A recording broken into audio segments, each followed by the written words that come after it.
Hi everyone, I'm Scott Schneider. This is Stereo Niche. Hey, this week I'm going to put out an extra video.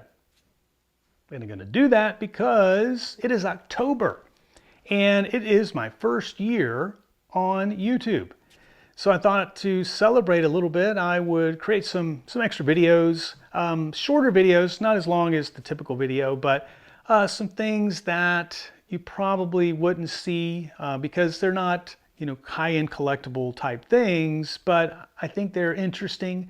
They have a story to tell or represent some part of hi-fi history in one way or another.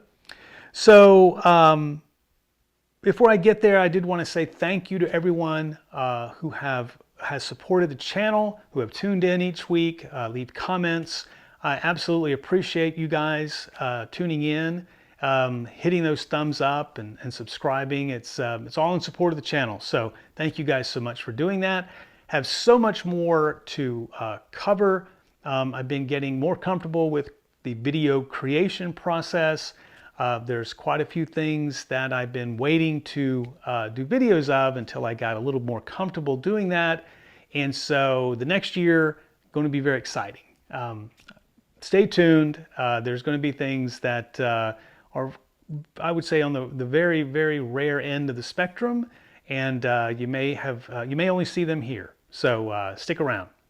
But that's not what you're going to see right now. So right now, it's going to be something that's on the low end of the spectrum, but has a story nonetheless. So what I'm about to show you is something that was very reminiscent of the 1980s, and that's called a rack system, or a match system, if you will. So these are much lower quality built products from all the manufacturers. The main manufacturers released these during the 1980s, and I assume as a way to get into more homes.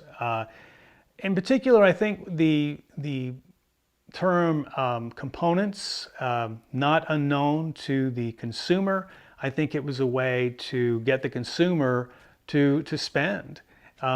When we look at all of the individual componentry of the 1970s, they were very expensive. And I think this was a way to continue that momentum of audiophile, hi-fi, and continue selling units, but had a lower entry point.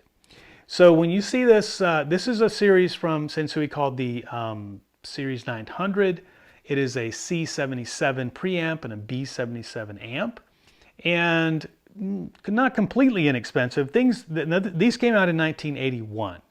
So this was probably the beginning of this era of releasing and creating these rack systems, and they just continued to get less and less expensive along the way, even to the point that they were making them appear to be separate components, but they were still just one box.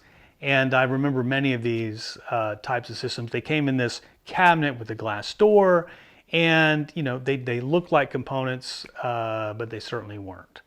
And so this is what, as I recall, a big part of the 1980s. But anyway, this is from Sansui, came out in 1981, so right out of the gate. I'm going to give you some up-close shots here, but as far as specs and some of the features, it was feature-rich, had quite a bit in it. Things like 4-ohm capability, it can handle that. Has MC cartridge capability, which is kind of surprising. Also has a high-low filter switches, so for recording. And Sansui already had the technology, so I guess they went ahead and put it in here.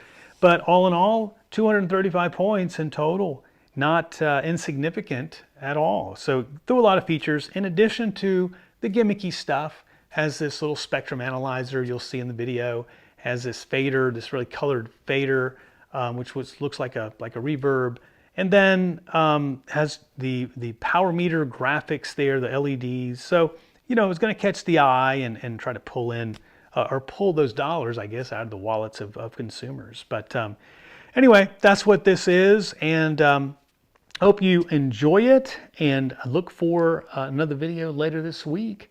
And stay tuned, and we'll see you soon.